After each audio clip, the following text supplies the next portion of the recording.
Dalam kasus saya adalah bangun tepat pada waktunya. Sambil berbaring di tempat tidur setiap malam, saya selalu berjanji kepada diri sendiri bahwa besok saya akan berubah. Besok saya akan berubah.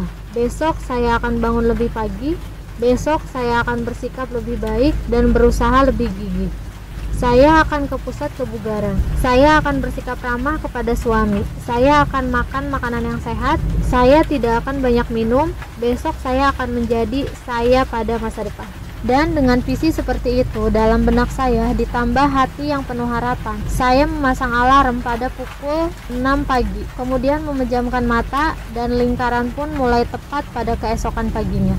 Segera setelah alarm berbunyi, saya tidak merasa seperti saya pada masa depan. Saya merasa seperti saya yang lama, dan saya yang lama ingin tetap tidur. Ya, saya memang berpikir untuk bangun, tetapi kemudian saya ragu. Membalikkan tubuh saya ke arah alarm, lalu menekan tombol tidur. Hanya dibutuhkan 5 detik bagi saya untuk mengambil keputusan itu. Alasan yang membuat saya tidak bangkit dari tempat tidur sederhana. Saya hanya merasa tidak ingin belakangan saya baru mengetahui bahwa saya terperangkap di dalam apa yang oleh para peneliti disebut lingkaran kebiasaan. Saya sudah terlalu sering menekan tombol tidur setiap pagi sehingga perilaku itu sekarang menjadi sebuah pola lingkaran tertutup yang terprogram di dalam otak saya. Lalu suatu malam semuanya berubah. Saya baru saja hendak mematikan TV dan beranjak tidur ketika sebuah iklan televisi menarik perhatian saya. Pada layar terdapat gambar peluncuran sebuah roket. Saya bisa mendengar hitungan mundur terakhir yang terkenal, 5, 4, 3, 2, 1. Api dan asap memenuhi layar dan roket itu pun meluncur. Saya berkata dalam hati, itu dia, besok aku akan meluncurkan diriku sendiri dari tempat tidur seperti roket. Aku akan bergerak dengan sangat cepat sehingga aku tidak akan punya waktu untuk mempengaruhi diriku. Itu hanya sebuah naluri yang dapat dengan mudah saya abaikan. Beruntung saya tidak mengabaikannya, saya justru bertindak. Kenyataannya adalah saya ingin mengatasi masalah-masalah kami. Saya tidak ingin menghancurkan perkawinan saya atau tetap merasa seperti ibu paling buruk di dunia. Saya ingin aman secara finansial. Saya ingin kembali merasa bahagia dan bangga kepada diri saya sendiri. Dan saya ingin sekali berubah. Saya hanya tidak tahu caranya. Dan ini merupakan titik yang penting dalam kisah saya.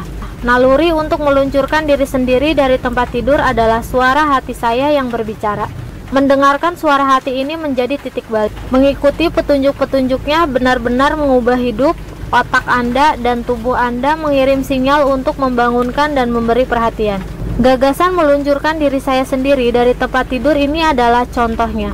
Pada saat itu, naluri Anda mungkin kelihatan bodoh. Tetapi apabila Anda menghargai mereka dengan tindakan yang Anda lakukan, ia mampu mengubah kehidupan Anda. Masih ada hal lain tentang bertindak menurut naluri Anda dari sekedar kalimat. Percayalah pada suara hati Anda. Penelitian terbaru dari Universitas Arizona yang bermitra dengan Cornell dan Duke telah menunjukkan bahwa terdapat koneksi yang kuat antara otak dan naluri Anda untuk bertindak. Pada waktu Anda menetapkan sebuah sasaran, otak Anda memperlihatkan sebuah daftar tugas. Setiap kali Anda berada dekat dengan hal-hal yang dapat membantu Anda mencapai sasaran ini, otak Anda akan memicu naluri Anda untuk mengirimkan sinyal agar sasaran itu tercapai. Izinkan saya untuk memberikan sebuah contoh. Katakanlah sasaran Anda adalah untuk menjadi lebih sehat. Bila Anda berjalan memasuki ruangan keluarga, tidak terjadi apa-apa. Namun, bila Anda berjalan memasuki sebuah pusat kebugaran, prefrontal cortex Anda akan menyala karena Anda berada dekat dengan sesuatu yang berkaitan dengan menjadi lebih sehat. Pada saat Anda melewati pusat kebugaran itu, Anda akan merasa bahwa Anda harus berlatih. Itu adalah naluri yang mengingatkan Anda akan sasaran Anda. Itulah suara hati Anda. Dan penting bagi Anda untuk memperhatikan suara hati itu, betapapun sepele atau bodohnya mungkin suara hati itu. Tanpa disadari, otak saya memberikan sinyal agar saya memperhatikan peluncuran roket di TV. Dalam momen 5 detik itu, otak saya mengirimkan serangkaian instruksi yang jelas. Perhatikan peluncuran roket itu. Mel, ambillah idenya. Percayalah pada ide itu. Kemudian, lakukanlah. Jangan berhenti dan berpikir, jangan membahasnya besok. Luncurkan dirimu dari tempat tidur, Mel. Itulah salah satu hal yang saya pelajari dengan menggunakan 5 second rule bila berkaitan dengan sasaran, mimpi, dan mengubah kehidupan Anda. Suara hati Anda amat cerdas, dorongan, desakan, dan naluri Anda yang berkaitan dengan sasaran siap menuntun Anda. Anda harus belajar untuk mempercayai dorongan-dorongan itu. Karena seperti sudah dibuktikan oleh sejarah, Anda tidak akan pernah tahu kapan inspirasi terbesar Anda akan muncul dan kemana penemuan itu akan mengarahkan Anda seandainya Anda cukup mempercayai diri Anda untuk bertindak atas dasar dorongan itu. Dengan cara inilah, sebagian penemuan paling bermanfaat di dunia ditemukan.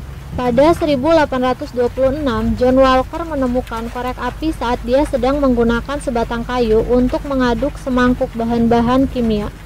Lalu ketika dia berusaha membersihkan gumpalan yang menempel pada ujung kayu, kayu itu menyala. Dia mengikuti suara hatinya untuk mencoba mengulangi kejadian tadi dan seperti inilah dia menemukan korek api. Pada 1941, George de Mestral menemukan velcro. Setelah memperhatikan betapa mudahnya kerang menempel pada bulu anjingnya. Tahun 1974, Art Fry mendapatkan ide untuk post-it note karena dia membutuhkan penanda buku yang dapat menempel pada halaman buku nyanyiannya sampai kebaktian gereja hari Minggu. Tetapi yang bila dilepas tidak akan merusak halaman-halaman bukunya. Bahkan dengan cara itulah lahir Frappuccino. Pada 1992, seorang asisten manajer Starbucks di Santa Monica memperhatikan bahwa penjualan mengalami penurunan setiap kali cuaca di luar panas. Dia mempunyai naluri untuk membuat minuman beku, dan dengan mengikuti nalurinya, dia meminjam sebuah blender, mencoba-coba berbagai resep, kemudian memberikan sebuah sampel kepada wakil direktur. Setahun kemudian, Frappuccino yang pertama dijual di tokonya. Bila berhubungan dengan perubahan, sasaran, dan mimpi, Anda harus mempercayai diri Anda sendiri. Kepercayaan itu diawali dengan mendengarkan suara hati untuk berubah, serta menghargai suara hati itu dengan bertindak.